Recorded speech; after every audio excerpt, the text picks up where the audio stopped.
Šajā nedēļas nogalē Zemgales Olimpiskajā centrā valda daļais dzimums. Bumba, vingrošanas aplis vai lecama aukli jauno mākslas vingrotāju rokās kļūst par īstu brīnumu nūjiņu, ar kuras palīdzību tiek veikti visdažādākie elementi. Šodien sacensības sāk 2002. gadā dzimušas meitenes, kuras sevi jau sauc par pieredzējušām sportistēm.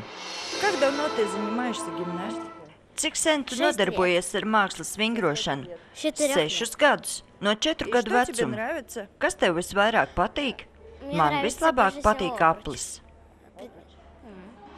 Kamēr mazās no visas spēka cenšas žūrijai parādīt vislabāko sniegumu, pieklasniece Alise, gaidot savas vecuma grupas uzstāšanos, foajē cītīgi pilda mājas darbu matemātikā.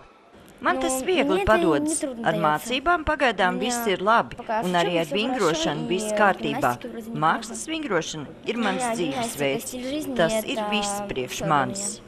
Mākslas vingrotāja karjera gan ir īsa, tāpēc vairums uzrunāto bilst, ka noteikti apgūšot arī kādu citu profesiju. Vecāki, kur parasti ir tie, kuri vēl bērndārs vecumā pievērš savus mazuļus vingrošanai, uzskata, ka iegūms no šī sporta veida būs jūtams arī vēl pēc gadiem.